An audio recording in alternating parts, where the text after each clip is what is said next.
All right, today we're tackling Malachi, which is the very last book of the minor prophets in the Hebrew Bible. And you might expect things to wrap up with a nice, tidy bow, but that is not what happens here. Malachi ends not with a whisper, but with a series of really intense, face-to-face arguments between God and his people. So let's just get right into it. Okay, so to really get this book, you have to try and feel this just crushing weight of disappointment. See, about 100 years before Malachi comes on the scene, the Israelites had returned to Jerusalem after being exiled in Babylon. And hopes were just sky high. I mean, they thought, this is it. We're going to rebuild the temple, restore our nation, and finally see all those amazing promises from the prophets come true. Yeah, that's not what happened. Not even close. The glorious kingdom, it didn't appear. The Messiah didn't arrive. Instead, they found themselves right back where they started. Jerusalem was, once again, just this place filled with poverty and injustice. So you can imagine, they're left asking this really desperate question. What went wrong? Why does it feel like God's promise is still unfulfilled? So, yeah, this feeling of a broken promise, that's the whole backdrop for the entire book. The people who came back from exile, well, they turned out to be just as unfaithful as their ancestors. A whole new generation had grown up, and they were deeply corrupt. And it's right into this messy situation that Malachi arrives, ready to stage a major confrontation. Now, what's really fascinating is how the book is actually designed. It's got this repeating pattern, like a script for an argument that happens 6 different times. It goes like this. First, God makes a claim or an accusation.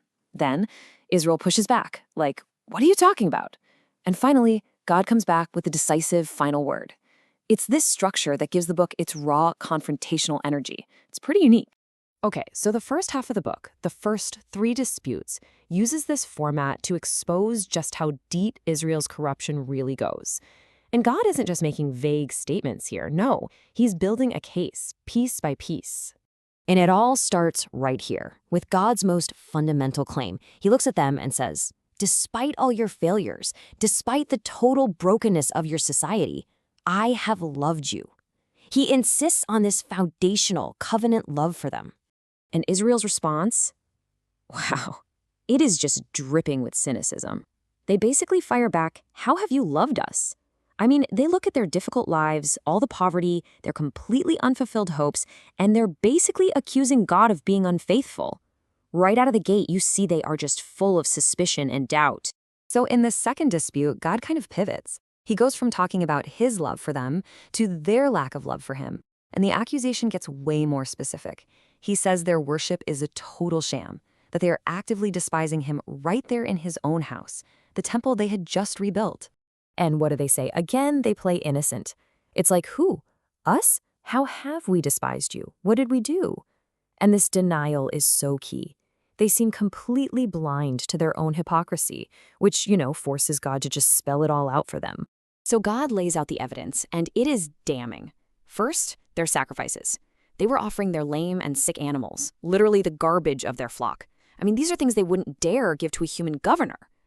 Then you've got the priests, the ones who should know better. They were just tolerating it, even participating in this bogus worship. And it didn't stop at the temple. It spilled into their homes. The men were marrying women who worshipped other gods, bringing that idolatry right into the community. And often they were unjustly divorcing their Israelite wives to do it. It's a picture of total faithlessness, from the very top all the way down. Okay, so in the second set of disputes, the last 3, things really ramp up. The argument builds. God isn't just exposing their corruption anymore. Now he's confronting their outright rebellion. And believe me, the accusations get even more intense. And then, in this really shocking reversal, the people actually go on the offensive. Get this.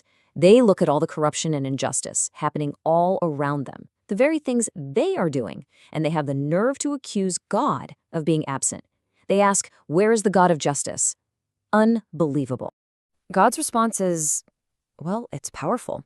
It's basically, oh, you want justice? I'll give you justice. He promises to show up personally on a great day of the Lord. But, and this is a big but, it's not going to be what they expect. He says he will come like a purifying fire to cleanse his people. He's going to burn away all the injustice and immorality and idolatry until only a faithful few are left. So then we get to the 5th dispute. God calls the people to turn back to him, and their response is almost sarcastic. How shall we return? They ask, as if they have absolutely no idea what he's even talking about. So, God gives them a really concrete, super simple answer. He calls them out on their selfishness. You see, they had stopped giving the tithe. That's the 10% of their income that was meant to support the temple and its priests. By holding it back, they were literally letting the house of God fall into disrepair. It showed exactly where their priorities were. As God puts it, they were robbing him, plain and simple. And this leads us to the final dispute. And honestly, this one's a gut punch. It's the most heartbreaking of them all. The people make their bleakest accusation yet. They say it is pointless to serve God. They look around, they see wicked, arrogant people succeeding while they're the ones struggling, and they just conclude faithfulness doesn't pay. It's not worth it. Now, for the first time in the whole book, God doesn't respond with a speech. This is really interesting. Instead, Malachi tells a short story. It's about this small, faithful group of people who still honor God. They get together and they talk about how to serve him. And God's response to them? He orders a scroll of remembrance to be written. And here's the crucial point. The answer to their despair isn't another argument.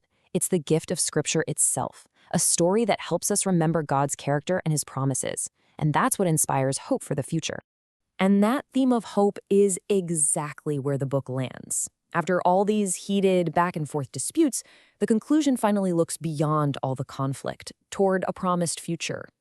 We come back to that image of the day of the Lord, but now we see it's like a coin with two very different sides.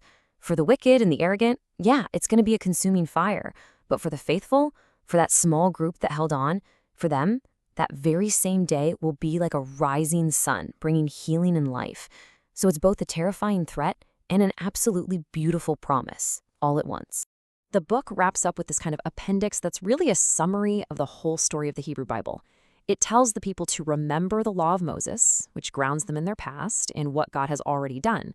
But it also points them forward, promising that a new prophet, like Elijah, is coming to restore God's people before that great day of the Lord arrives. So you see, the scriptures are presented as this one unified story, one that learns from the past in order to build hope for the future. So what's the big takeaway from Malachi? I think it's this. The scriptures do not sugarcoat reality. Not at all.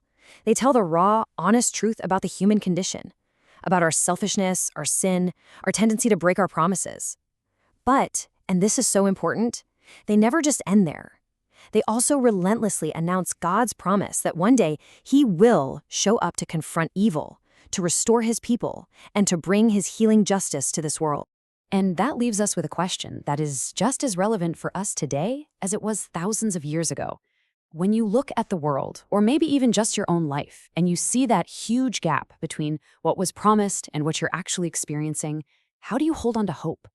The book of Malachi seems to suggest that the answer lies in remembering the story of God's faithfulness in the past, because that's what fuels our hope for justice and healing in the future.